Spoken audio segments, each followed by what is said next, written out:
Bismillah. Assalamualaikum warahmatullahi wabarakatuh. Innal hamdalillah nahmaduhu wa nasta'inuhu wa nastaghfiruh wa na'udzu billahi min shururi anfusina wa min sayyiati a'malina. Man yahdihillahu fala mudilla lahu wa man yudlil fala hadiya lahu. Wa ashhadu an la ilaha illallah wahdahu la syarika lah wa ashhadu anna Muhammadan abduhu wa rasuluh. Ya ayyuhalladzina amanu taqullaha haqqa tuqatih wa la tamutunna illa wa antum muslimun. Ya ayyuhan nasu taqu rabbakumul ladzi khalaqakum min nafsin wahidah wa khalaqa minha zawjaha وَبَثَّ مِنْهُمَا رِجَالًا كَثِيرًا وَنِسَاءً وَاتَّقُوا اللَّهَ الَّذِي تَسَاءَلُونَ بِهِ وَالْأَرْحَامَ إِنَّ اللَّهَ كَانَ عَلَيْكُمْ رَقِيبًا يَا أَيُّهَا الَّذِينَ آمَنُوا اتَّقُوا اللَّهَ وَقُولُوا قَوْلًا سَدِيدًا يُصْلِحْ لَكُمْ أَعْمَالَكُمْ وَيَغْفِرْ لَكُمْ ذُنُوبَكُمْ وَمَن يُطِعِ اللَّهَ وَرَسُولَهُ فَقَدْ فَازَ فَوْزًا عَظِيمًا. أما بعد فإن أصدق الحديث كتاب الله وخير الهدي هدي محمد صلى الله عليه وسلم وشر الأمور محدثاتها وكل محدثة بدعة وكل بدعة ضلالة وكل ضلالة في النار. Ma'asyiral muslimin ikhwani fillah rahimani wa rahimakumullah. Alhamdulillah, segala puji bagi Allah Subhanahu wa taala yang pada sore hari ini melimpahkan kepada kita nikmat-nikmatnya sehingga kita bisa berkumpul di majelis ini untuk kita duduk bersama mengkaji perkara-perkara yang penting dalam agama kita. Pada kesempatan sore hari ini kita akan mengkaji tentang sebuah ibadah yang insyaallah termasuk di antara ibadah yang disyariatkan di bulan Dzulhijjah, yaitu ibadah al-udhiyah atau penyembelihan hewan kurban yang insyaallah akan kita laksanakan beberapa hari ke depan. Sebagaimana kata Imam Al-Bukhari rahimahullah, al-ilmu qabla al-qawli wal amal.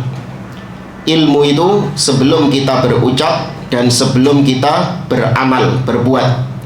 Maka seorang muslim sebelum dia melakukan suatu ibadah kepada Allah, maka dia wajib untuk mempelajari terlebih dahulu apa ibadah yang akan dia kerjakan itu, bagaimana yang diinginkan oleh Allah, bagaimana yang telah dituntunkan oleh Nabi SAW.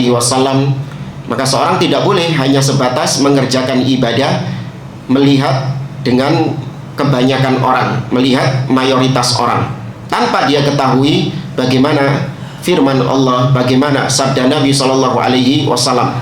Ini semua harus dilakukan agar ibadah yang kita kerjakan benar-benar di atas ilmu sehingga ibadah kita diterima oleh Allah Subhanahu wa taala.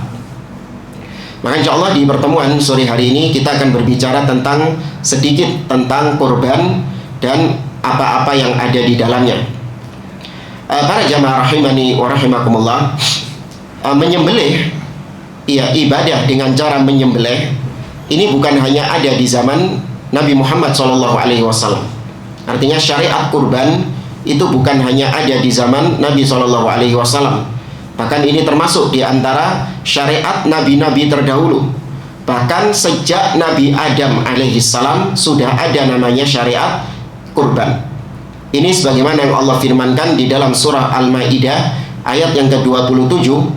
Allah Azza wa Jalla mengatakan, "Watlu 'alaihim naba'a bani Adam bil haqqi in qarraba qurbanan fatuqabbila min ahadihima wa lam yutaqabbal minal akhar qala la aqtulannak qala innama yataqabbalullahu minal muttaqin." Kata Allah, wahai Muhammad, ceritakanlah kepada kaummu tentang kisah dua anak Adam yang mereka sama-sama mempersembahkan kurban, namun yang satu diterima, yang satu tidak diterima. Maka salah seorang di antara mereka mengatakan, aku akan membunuhmu karena hasad. Maka yang lain mengatakan, innama yataqabbalullahu minal muttaqin. Sesungguhnya Allah hanya menerima ibadah, hanya menerima amalan dari orang-orang yang bertakwa. Ya, maka ini menunjukkan bahwa kurban itu sudah ada sejak zaman Nabi Adam alaihissalam. Allah juga berfirman dalam surah Al-Hajj ayat 34, kata Allah, walikulli ummatin mansakan liyadhkuru smallahi ala ma razaqahum min bahimatil an'am. Dan setiap umat itu memiliki mansak. Mansak artinya tata cara beribadah. Di antaranya adalah ibadah kurban. Ya, setiap umat ada ibadah kurban di dalamnya, untuk mereka mengingat Allah Subhanahu wa ta'ala atas apa yang Allah rizkikan kepada mereka min bahimatil an'am, dari hewan-hewan ternak. Nah, jamaah rahimani wa rahimakumullah, karena kurban adalah bentuk ibadah kepada Allah, maka berarti kurban itu hanya boleh diserahkan kepada Allah. Tidak boleh dia menyembelih kepada selain Allah. Tidak boleh dia menyembelih untuk dipersembahkan kepada Nyi Roro Kidul misalnya, atau dengan istilah sedekah laut. Ini syirik kepada Allah Subhanahu wa ta'ala. Atau menyembelih untuk dijadikan sebagai tumbal proyek, ya, atau menyembelih untuk dipersembahkan kepada wali keramat, ya, kuburan keramat, atau jin penunggu misalnya. Ini semua adalah kesyirikan kepada Allah Subhanahu wa ta'ala. Nabi SAW bersabda, la'anallah man dzabaha li ghairillah. Allah melaknat seseorang yang menyembelih kepada selain Allah Subhanahu wa ta'ala.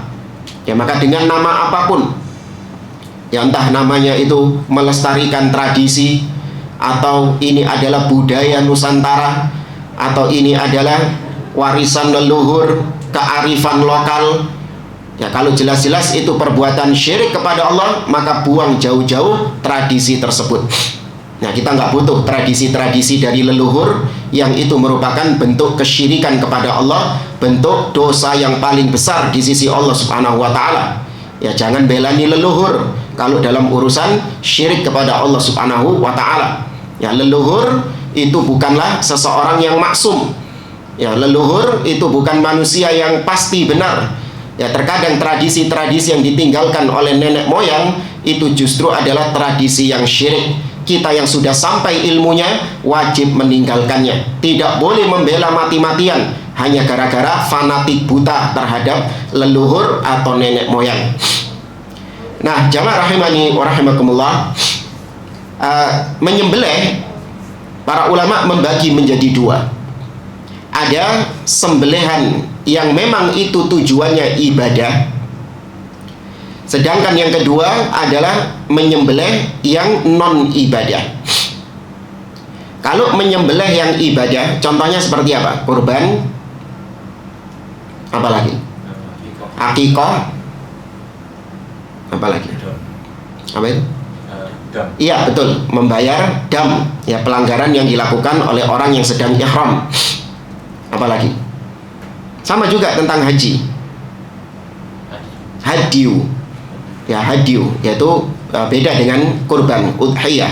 Kalau hadiu itu adalah sesembelihan yang disembelih pada tanggal 10 Dzulhijjah oleh jamaah haji yang tamattu atau haji yang qiran. Ya, sedangkan yang ifrad tidak dibebankan untuk menyembelih hadiu, dan itu dilakukan di Makkah dan dibagikan kepada penduduk Makkah. Beda dengan kurban yang dilakukan oleh orang yang sedang tidak berhaji. Atau misalnya menyembelih dalam rangka untuk nazar, ya, dalam rangka untuk menunaikan nazar. Ini pun juga sesembelihan ibadah. Maka kalau sesembelihan ibadah itu harus tujuannya untuk Allah Subhanahu wa ta'ala. Adapun kalau dipersembahkan kepada selain Allah, maka ini syirik. Adapun yang sesembelihan non ibadah, ini memang tujuan utamanya adalah untuk dimanfaatkan dagingnya. Ya memang untuk dimanfaatkan. Seperti misalnya orang yang memang dia itu pedagang kambing atau pedagang sapi, maka dia menyembelih untuk berbisnis. Atau misalnya ada tamu, kemudian disuguhkan kepadanya daging, sebagaimana yang dilakukan oleh Nabi siapa? Ibrahim alaihissalam. Maka ini sesembelihan non ibadah. Jadi jangan dikatakan Nabi Ibrahim syirik. Kok Nabi Ibrahim menyembelih untuk tamu? Ya maka jawabannya itu bukan sesembelihan ibadah, tapi itu sesembelihan yang non ibadah.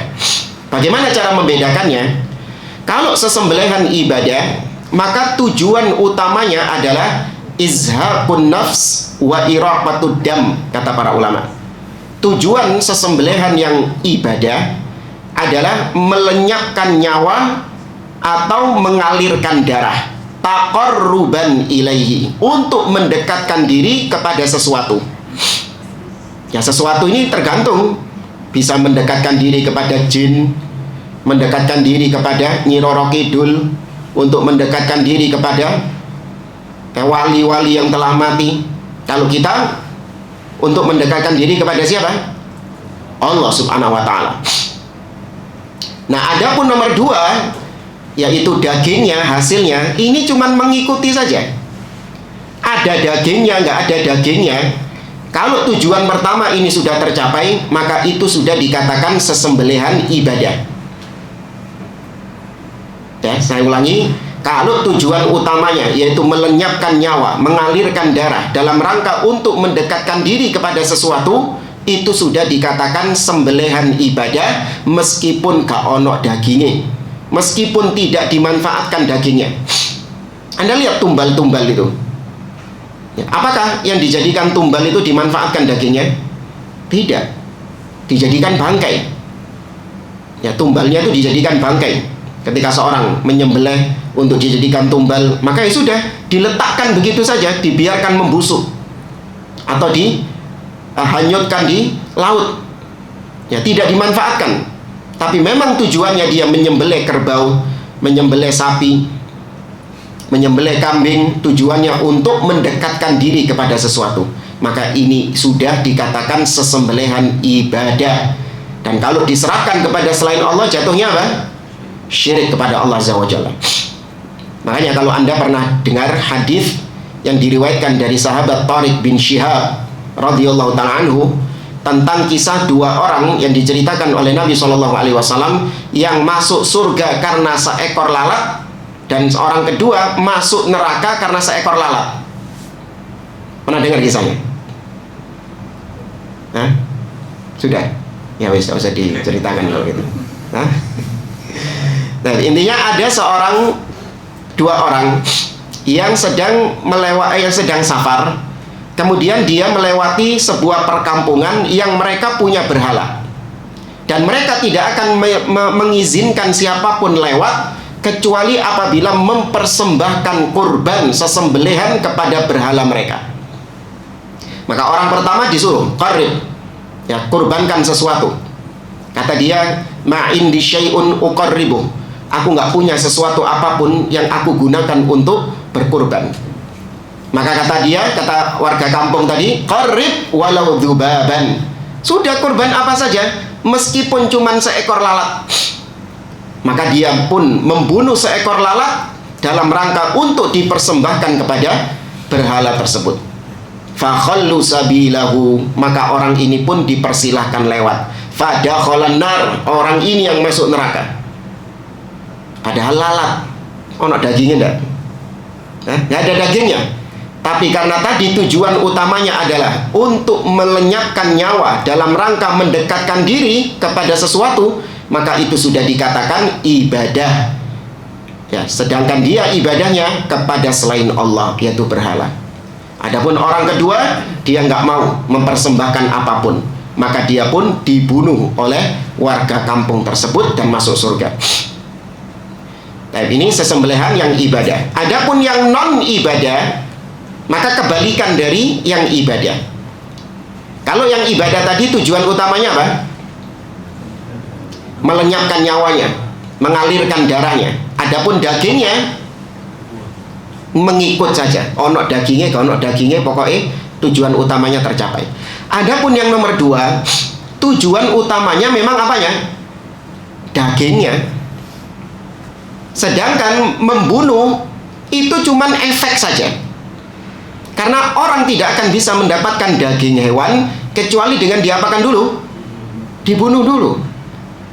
Anda bisa nggak misalnya nanti ya, ketika ini sekarang ini kan mungkin sudah beli kambing semua ini, Anda lagi pengen daging kambing ini, tapi Anda nggak mau membunuh kambingnya, nanti saja membunuhnya tanggal 10 Dzulhijjah, Rioyo Idul Adha.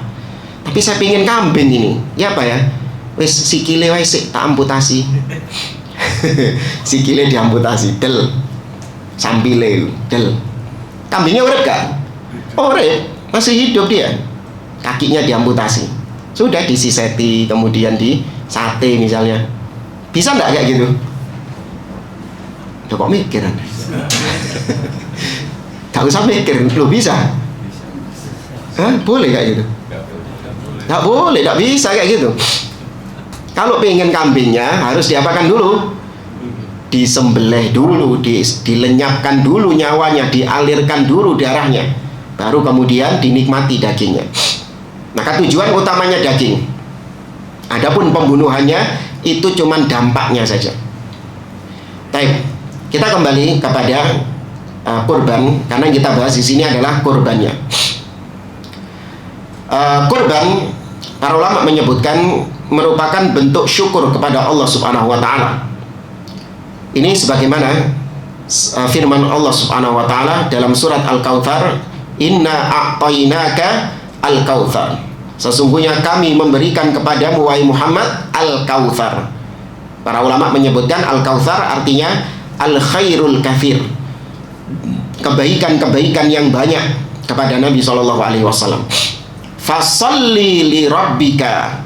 Maka karena Allah telah memberikan engkau nikmat yang banyak, maka sholatlah untuk Rabbmu, wanhar, dan menyembelihlah untuk Rabbmu. Maka bentuk syukur kepada Allah atas nikmat-nikmat adalah dengan cara menunaikan sholat dan juga menyembelih.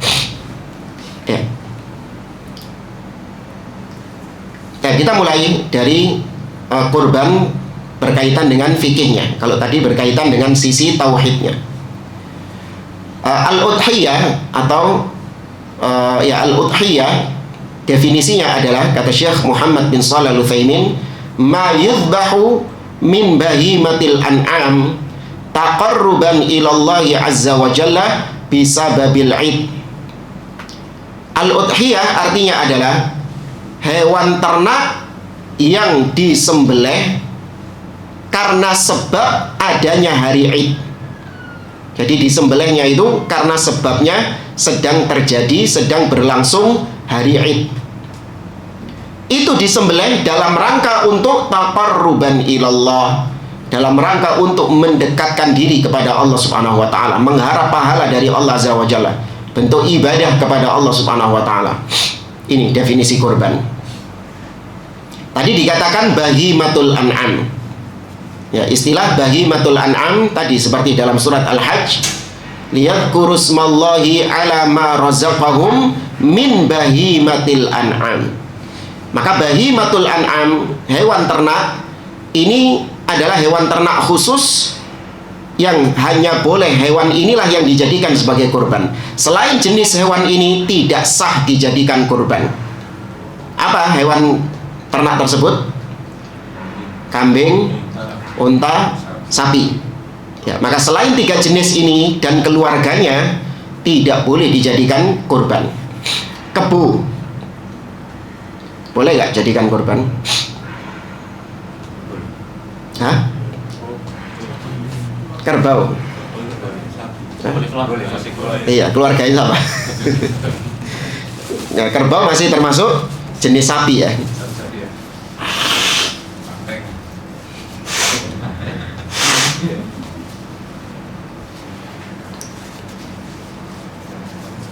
Kalau kuda,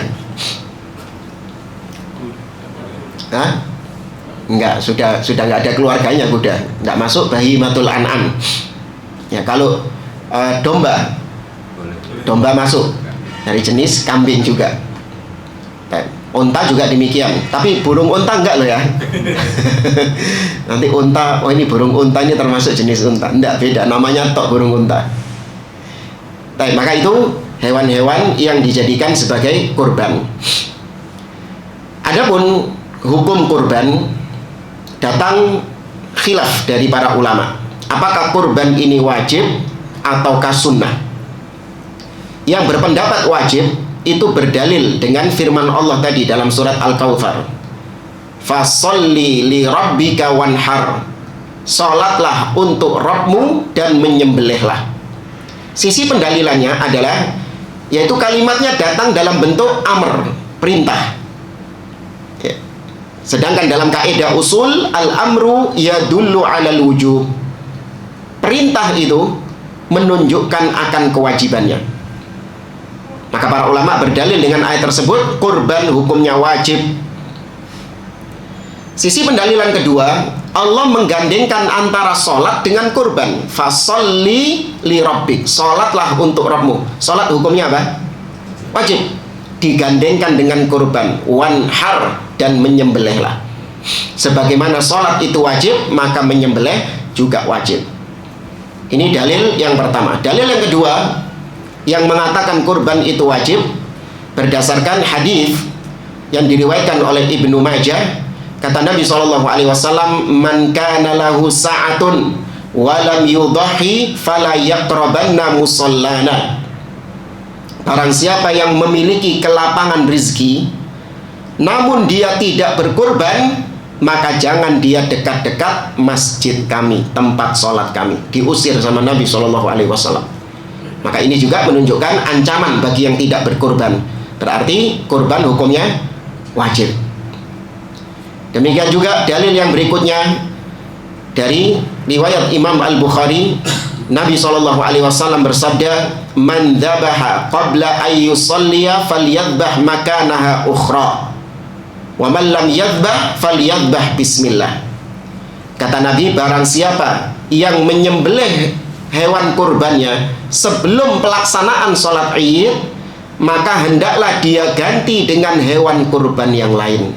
Ini sampai belani disuruh ganti hewan lain, berarti menunjukkan hukumnya wajib kata para ulama. Kalau seandainya hukumnya sunnah, tentu Nabi tidak memerintahkan untuk menggantinya. Kemudian ditambah lagi Nabi mengatakan, wa man lam yadhbah falyadhbah bismillah. Dan barang siapa yang belum menyembelih setelah sholat Id, maka segera dia menyembelih dengan menyebut nama Allah. Lagi-lagi Nabi memerintahkan falyadhbah, agar dia menyembelih. Tadi perintah secara asal dalam kaidah hukumnya menunjukkan wajib. Ya. Adapun pendapat kedua, kurban hukumnya sunnah, dan ini yang lebih kuat. Dalilnya Nabi SAW pertama bersabda dalam hadis yang diriwayatkan oleh Imam Muslim. Kata Nabi SAW, idza ra'aitum hilala dzil hijjah wa arada ahadukum an yudhhiya falyumsik an sya'rihi wa adfarihi. Apabila kalian melihat hilal Dzulhijjah, artinya sudah masuk Dzulhijjah, dan salah seorang di antara kalian ingin menyembelih, tuh, Nabi mengatakan ingin menyembelih. Kalau kalian mau menyembelih, nah berarti kan ada choice, ada pilihan. Artinya kalau kalian mau menyembelih, tapi ada juga di antara kalian yang tidak menyembelih, tidak mau berkorban. Maka kalau sudah niat berkorban sejak tanggal 1 Dzulhijjah, bagi yang sudah berkeinginan untuk berkorban, hendaklah dia menahan dirinya dari memotong kuku dan rambutnya. Ya, itu terhitung sejak 1 Dzulhijjah dan sudah ada niat. Ya, sudah ada azam tekad. Tapi kalau misalnya 1 Dzulhijjah belum ada niat untuk berkorban dan memang nggak niat berkorban, maka nggak wajib. Ya, maka boleh dia memotong kuku, memotong rambut. Jadi ada orang yang tanggal 1 Dzulhijjah dia memang nggak ada niatan mau kurban, nggak duit, ya kan?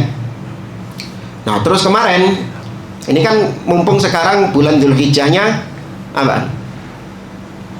Nah, tanggal muda, ya kan? Bulan Dzulhijjahnya itu mumpung tanggal muda. Awal masuk Dzulhijjah masih akhir Mei kemarin. Dia nggak ada niatan untuk berkorban karena dia mikir nanti pengeluaran saya nggak cukup kalau mau dipakai berkorban. Akhirnya setelah tanggal 9 Dzulhijjah, besok hari raya, ternyata dia kalkulasi ini buat bayar sekolah, ini buat bayar kontrakan, ini buat bayar ini, bayar ini. Oh, ternyata masih ada sisa. Ya, ternyata masih ada sisa. Dia baru niat berkorban tanggal 9 Dzulhijjah itu. Maka berarti sejak saat itu baru berlaku larangan memotong kuku dan rambut. Ya, intinya ketika dia sudah berazam untuk berkorban. Kemudian dalil yang kedua yang mengatakan kurban hukumnya sunnah, yaitu praktek dari Abu Bakar dan Umar radhiyallahu taala anhuma, di mana mereka berdua itu pernah dalam beberapa tahun sengaja tidak berkurban. Sengaja, bukan karena nggak mampu, bukan, tapi sengaja untuk tidak berkurban, untuk menampakkan, menunjukkan kepada kaum muslimin bahwa kurban hukumnya sunnah, tapi sunnah yang ditekankan. Ya, jangan diremehkan juga. Baik, jamaah rahimani wa rahimakumullah. Setelah itu, ya, kita bahas pembahasan berikutnya tentang syarat-syarat hewan yang dikurbankan. Ingat ya, karena ini sesembelihan ibadah, maka ada syarat-syaratnya.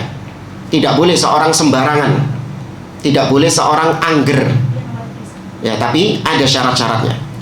Syarat yang pertama tadi dari jenisnya, sudah kita sampaikan, jenis kurban hanya unta, sapi, dan kambing.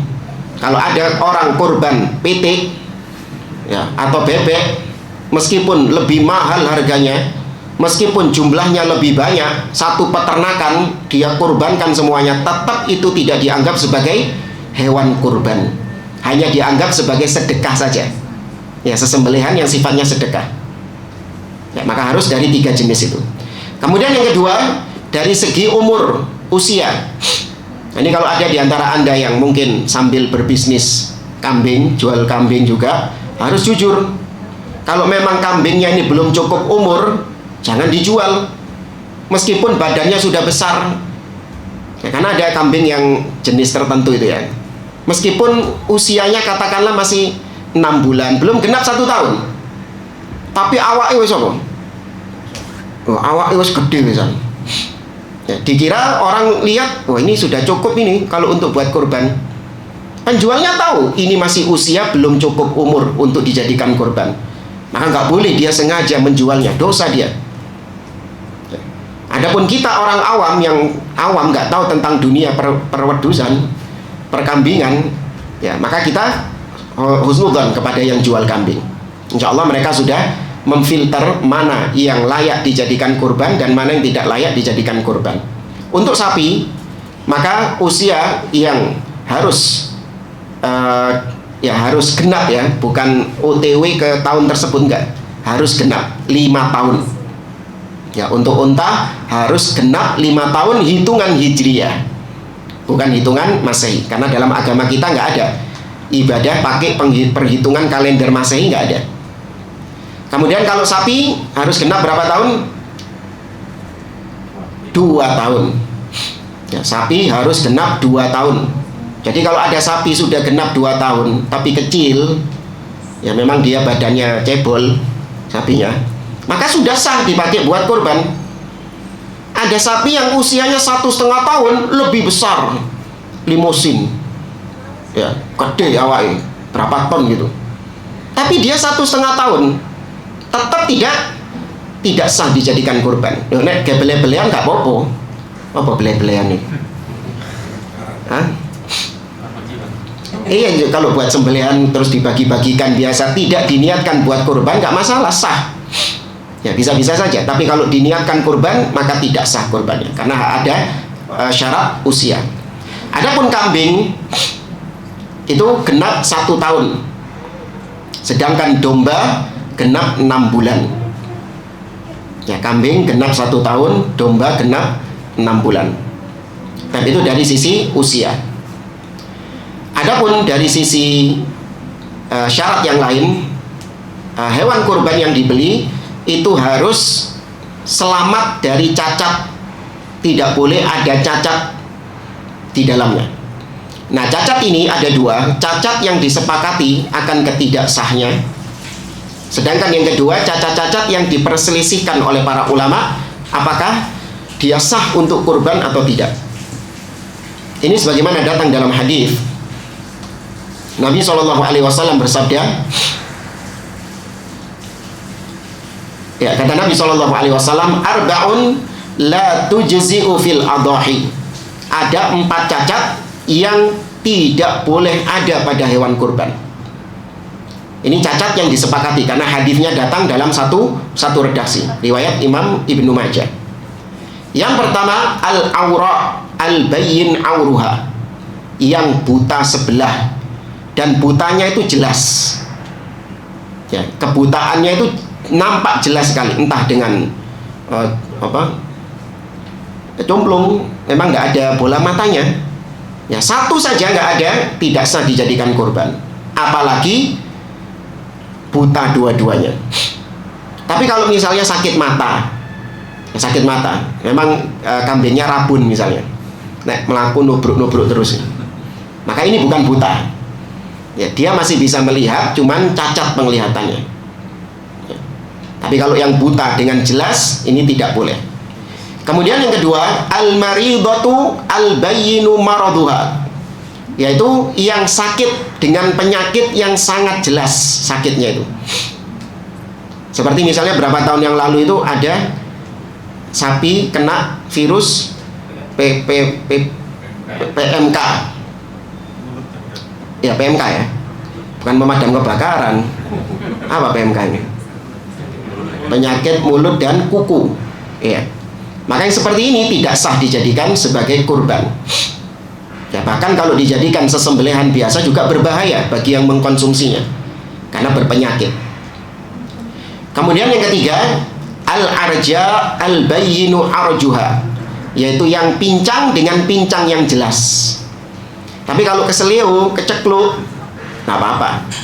Ya, tapi kalau pincang seperti misalnya memang patah tulangnya, atau memang dia diamputasi, atau sejak kecil memang dia lahir tanpa kaki, ini tidak sah dijadikan kurban.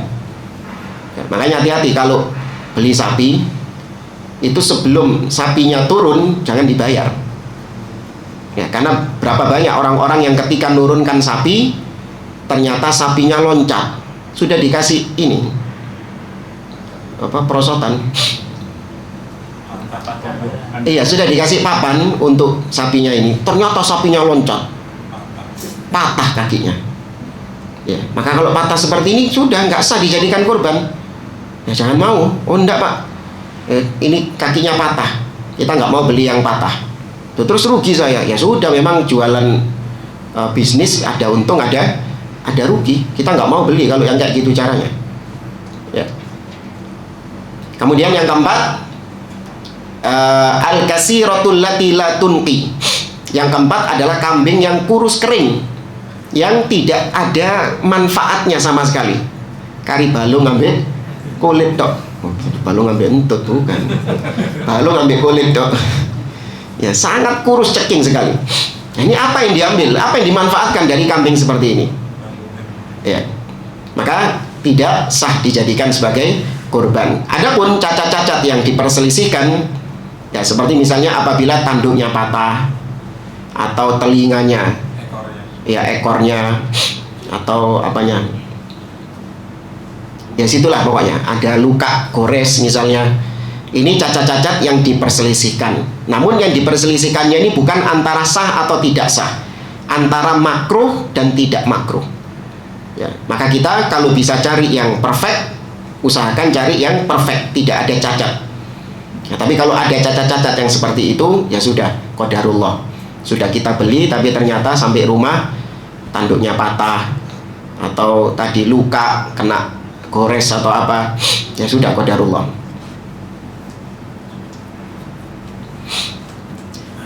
Dan kemudian syarat berikutnya dari sisi waktu. Waktu penyembelihan sebagaimana tadi kita sampaikan, yaitu dimulai setelah sholat Id dan berakhir sampai tenggelamnya matahari di tanggal 13 Dzulhijjah, hari tasyrik. Ini sebagaimana datang dalam hadis Al-Bara' bin Azib radhiyallahu taala anhuma. Ya, Nabi SAW mengatakan, atau kata Al-Bara' bin Azib radhiyallahu taala anhuma, khatabana Nabi sallallahu alaihi wasallam yaumal adha ba'da shalah. Nabi SAW pernah berkhutbah kepada kami setelah salat. Faqala, maka Nabi bersabda, man shalla salatana wa nasaka nusukana faqad asaban nusuk.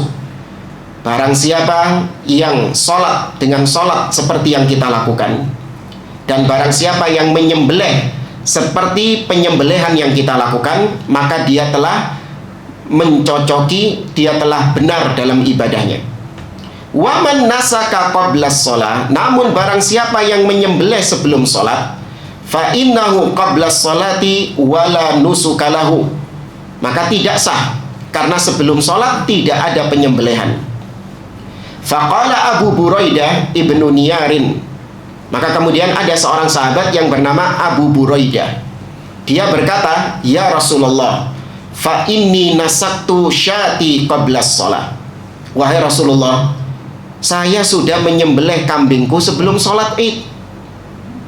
Jadi Abu Buraidah ini punya punya pemikiran gini. Kan sunnahnya orang yang sholat Idul Adha, dia sejak pagi gak mangan. Kalau Idul Adha, Idul Fitri baru sunnahnya sebelum berangkat sholat id makan. Kalau Idul Fitri, adapun Idul Adha sebelum berangkat sholat id maka tidak makan. Sampai kapan dia makan? Makan dari hewan kurbannya, bukan sampai selesai sholat id. Ya, dia makan dari hewan kurban yang dia sembelih itu, baru dia makan, pertama makan di hari itu. Ini sunnah ya, sunnah. Tapi kalau tidak ada ya wes lah, pulang ke rumah ono opor, iya sikat aja. Iya, apalagi potongnya besok kloter kedua, gak mangan-mangan. Ya, tapi kalau seorang di hari itu dia menyembelih dan dia mampu untuk melakukan sunnah ini, maka dikerjakan sunnah ini, karena ini termasuk diantara apa yang dikerjakan Nabi SAW. Ya. Nah, Abu Buraidah ini ingin supaya pulang sholat id langsung bisa makan. Iya. Kalau pulang sholat id laren beli dhisik, masak dhisik, suwe. Ya, maka dia sudah menyembelih sebelum sholat id, sudah di-prepare, disiapkan sama dia daging-dagingnya. Setelah sholat id tinggal apa? Makan. Maka kemudian Nabi SAW Nabi SAW mengatakan, syatuka syatulahmin, ya, sesembelihanmu itu, kambing yang kau sembelih itu cuman kambing biasa, daging biasa, bukan daging kurban. Halal dimakan, tapi tidak dikatakan sebagai daging kurban. Beda pahalanya. Ya, tidak dikatakan sebagai daging kurban. Itu mulai awal waktu penyembelihan. Adapun berakhirnya memang ada khilaf di antara para ulama, namun yang kuat yaitu akhir dari hari tasyrik. Berdasarkan sabda Nabi SAW, ayyamut tasyrik ayyamu aklin wa syurbin. Hari tasyrik adalah harinya makan dan minum. Hari tasyrik itu 11, 12 dan 13. Tapi maghrib loh ya, karena pergantian hari dalam kalender Hijriah bukan jam 12, tapi maghrib ya, begitu terbenam matahari itu sudah ganti tanggal 14. Kemudian kalau ditanya bolehkah menyembelih kurban di malam hari, apa jawabannya? Iya, masih ini hari yang dibolehkan. Boleh nggak menyembelih di malam hari ketika matahari sudah terbenam, masih di hari-hari tasyrik? Nggak boleh. Oh, peteng. Enggak, bukan itu alasannya. Dan kalau ditanya, maka sesembelihannya tetap sah, kurbannya tetap sah, tapi tidak afdol. Karena penyembelihan hewan kurban itu termasuk syiar. Bahkan sunahnya nanti kalau dilihat dari tempat disembelihnya, itu disembelih di depan umum. Karena itu syiar tauhid. Supaya orang-orang tahu bahwa kita umat Islam menyembelih hanya untuk Allah Subhanahu wa taala. Karena menyembelih ini adalah ibadah yang juga disukai oleh para syaitan. Iya, menyembelih ini itu juga ibadah yang disenangi oleh para setan. Makanya diantara syarat dari dukun-dukun itu harus apa? Nyembelih. Ya, dukun-dukun biasanya ngasih syarat nyembelih ayam, cemani. Ya, nanti darahnya ini. Atau misalnya mau bangun proyek, kata dukunnya harus menyembelih seekor sapi, harus menyembelih seekor kerbau. Ya, bahkan cerita dari sebagian teman, ya mereka dihalangi dari proyek sama istilahnya sesepuh desanya. Ya, syaratnya harus memberikan sesembelihan. Karena ini wilayahnya mereka, kita harus pamit sama mereka. Kalau enggak, kita warga menolak pembangunan proyek ini. Ya. Ya, tanya kepada kita, gimana Ustaz? Doseta, SHM ini atas nama siapa? Atas nama jinnya apa atas nama ente gitu loh. Kalau SHM sudah atas namamu ya sudah. Kok bilang ini jinnya ini yang memiliki lahan ini? Enggak, lahannya atas nama saya. Ini SHM-nya. Duduno jine nek gak percaya. Ya. Kok bisa? Nah, jadi harus disyiarkan, harus ditampakkan. Ya, maka kalau malam hari itu nggak nampak syiarnya. Ya, namun tetap sah kalau ada seseorang yang menyembelih di malam hari. Nah, kemudian dari sisi tempat. Jadi kita sampaikan dari sisi tempat menyembelih, yaitu menyembelih di tanah lapang, sebagaimana datang hadis dari Abdullah bin Umar radhiyallahu anhuma, kana Rasulullah sallallahu alaihi wasallam yadbahu wa yanharu bil musalla. Adalah Rasulullah sallallahu alaihi wasallam itu melakukan penyembelihan di musolla. Mana musolla itu? Langgar. Musolla artinya apa? Tanah lapang. Ya, disebut musolla karena memang tanah lapang itu dipakai untuk sholat ketika Id.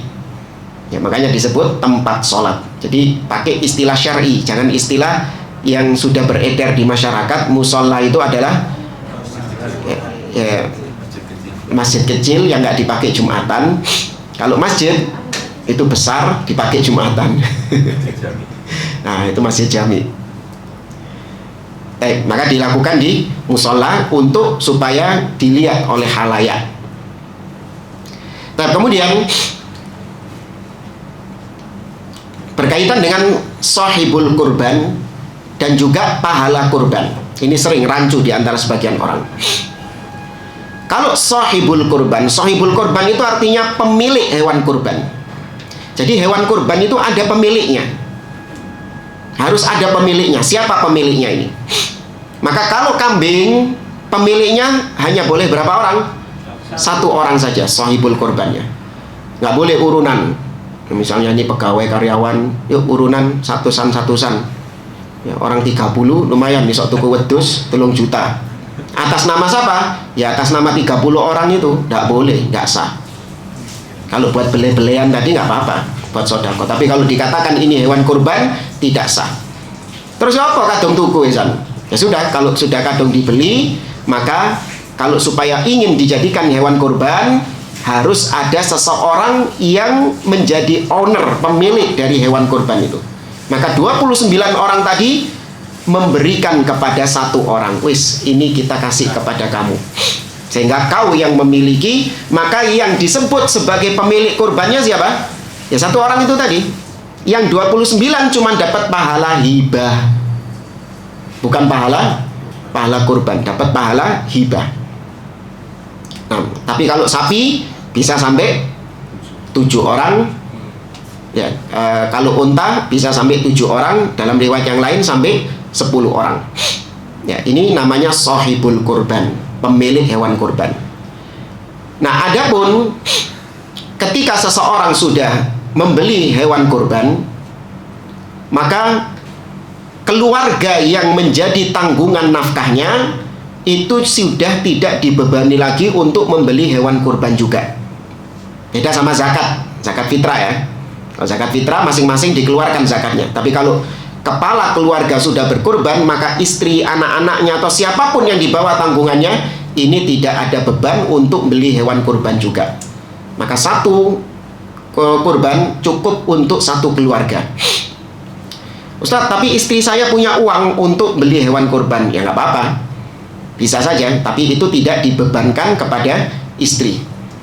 Ya, tidak diharuskan. Cukup satu keluarga itu bisa satu kepala keluarga bisa untuk satu keluarga yang dinafkahi. Kalau yang nggak dinafkahi, ya tetap dia kalau punya harta lebih baik kurban juga. Jadi keluarga ini bukan diartikan keluarga besar.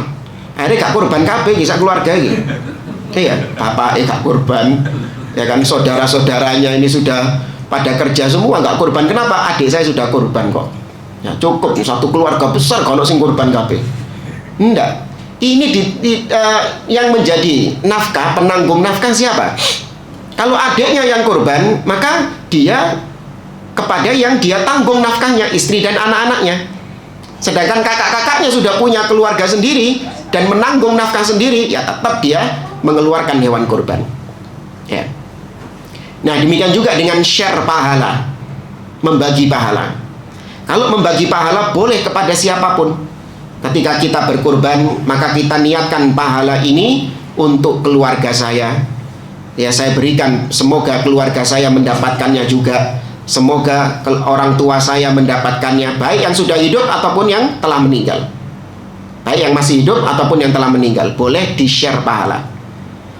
Tapi kalau dijadikan sebagai pemilik hewan kurban, ya maka nggak boleh orang yang sudah meninggal dijadikan sebagai sahibul kurban. Makanya sering ada pertanyaan di hari-hari seperti sekarang, Ustaz, orang tua saya sudah meninggal, boleh nggak saya beli hewan kurban, saya atasnamakan orang tua? Maka kita jawab, nggak boleh. Ya, sahibul kurban ini harus orang yang hidup. Siapa yang membeli hewan kurban ini? Kecuali kalau orang tuanya itu sudah berwasiat. Sebelum meninggal dia sudah mewasiatkan bahwasanya nanti tolong ya beliin hewan kurban kalau Idul Adha, karena dia sudah sakit. Ya. Maka ketika meninggal tetap dibelikan apa enggak? Dibelikan. Makanya seperti ini boleh, meskipun orangnya sudah meninggal, tapi dia boleh untuk berkurban karena sudah diwasiatkan. Ya. Adapun kalau tadi nggak pernah mewasiatkan, tahu-tahu anaknya membelikan hewan kemudian diserahkan ke masjid, ini siapa hewan kurbannya? Ini almarhum bapak saya. Ini nggak boleh. Ya, tapi kalau kita yang menjadi pemilik kurban dan pahalanya kita niatkan juga untuk kedua orang tua, ini boleh. Paham ya bedanya ya? Antara sahibul kurban dengan orang yang di-share pahala. Kemudian diantara sunnah ketika berkurban, yaitu hendaklah orang yang berkurban menyembelih hewan kurbannya sendiri. Ya. Kalau mampu. Ya, kalau mampu. Tapi kalau memang dia ini dhaif, lemah, megang pisau saja tremor, ya Parkinson, jangan. Kesian kambingnya nanti. Ya. Atau misalnya dia ini mungkin ada trauma lihat darah, sehingga begitu lihat darah dia pingsan misalnya. Maka seperti ini boleh diwakilkan kepada orang lain, kepada jagal. Tapi diwakilkan kepada jagal, pilih jagal yang bertakwa kepada Allah. Jangan jagal-jagal yang uraan, nggak sholat. Ya. Jangan, Anda sedang mewakilkan ibadah kepada seseorang. Maka wakilkan kepada orang-orang yang bertakwa kepada Allah. Di antara bentuk takwa adalah dia mengerjakan perintah Allah, salah satunya adalah sholat. Berapa banyak kita dapati jagal-jagal nggak sholat? Tapi kalau misalnya adanya cuma itu tak usah, maka usahakan penyembelihan. Yang krusial itu apa ya? Penyembelihannya. Adapun jagal cuma sekedar nyiset-nyiseti atau motong-motongi, mecel-meceli, ini nggak masalah. Tapi yang paling krusial itu apa ya? Penyembelihannya. Ya, usahakan yang menyembelih adalah orang-orang yang bertakwa kepada Allah Subhanahu wa Ta'ala. Ya. Adapun adab-adab dalam menyembelih, ya ini panjang. Kalau memang Anda niat untuk menyembelih hewan kurbannya sendiri, tolong dipelajari adab-adab dalam menyembelih. Karena dalam Islam itu kita diwajibkan untuk berbuat baik bahkan kepada hewan sekalipun. Nabi SAW mengatakan, Innallaha katabal ihsana ala kulli syai'in. Sesungguhnya Allah telah menetapkan kebaikan, perbuatan baik atas segala sesuatu. Wa idza dzabhtum fa ahsinu dzibha. Apabila kalian hendak menyembelih, sembelih dengan cara yang baik. Di antaranya kata Nabi, wal yuhidda syifratahu wal yurih dzabihatahu. Hendaklah dia tajamkan pisaunya dan dia membuat tenang hewan yang akan dia sembelih itu. Dibikin rileks hewan yang akan disembelih itu. Tapi kalau kita lihat jagal-jagal sekarang ini, naudzubillah, ya, ngasah pisau di depan kambing yang akan disembelih. Enggak boleh. Ada hadis khusus yang berkaitan dengan itu. Bahkan Nabi marah kepada seseorang, atumitahu mautatain. Apakah kau ingin membunuhnya 2 kali? Ya. Halla tuhidda syifrataka qabla an tuji'ahu. Kenapa enggak kau asah dulu pisaunya sebelum kau baringkan hewannya? Marah Nabi SAW. Atau kita lihat sebagian jagal menggabungkan antara tempat penyembelihan dengan hewan-hewan lain yang belum disembelih, dijadikan satu. Jadi hewan-hewan yang belum disembelih melihat bagaimana saudara-saudara mereka disembelih. Jangan bilang, Ustadz, hewan kan nggak punya akal. Betul, nggak punya akal, tapi punya perasaan. Bagaimana kalau yang disembelih adalah anaknya sendiri, disembelih di depan matanya, ya. Yang disembelih adalah mungkin saudaranya, ya, atau yang disembelih siapanya? Mantannya. Wow, tambah seneng kali itu. Tambah seneng. Tapi ala kulli hal, intinya seorang harus belajar terlebih dahulu sebelum dia memberanikan diri untuk menyembelih sesembelihan. Siapa di sini yang sudah pernah? Loh, enggak, menyembelih aja, disembelih. Kambing, sapi, kambing, iya. Nah, ini belajar sama beliau. Iya.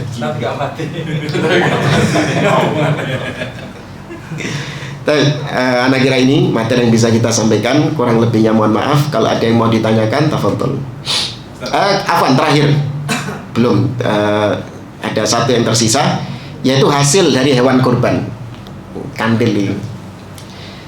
Hewan kurban yang disembelih hasilnya dikemanakan? Dimakan, ya, dibagikan, disimpan. Ya, ini sunnahnya dimakan sendiri. Ustaz, tidak doyan kambing, usahakan makanlah. Ya, usahakan makan, nggak masalah. Karena ini daging yang diberkahi, daging ibadah, bentuk ibadah kepada Allah. Beda dengan daging-daging sekarang Anda beli sate kambing di pinggir-pinggir jalan, beda sama daging kurban. Ini daging yang diberkahi. Maka usahakan makan, meskipun nggak doyan kambing, usahakan makan sedikit. Ya, untuk selain mengikuti sunnah. Kemudian yang kedua, disedekahkan kepada orang lain, dan yang ketiga, disimpan untuk keesokan hari. Ya, adapun dijual maka tidak boleh, ya, haram.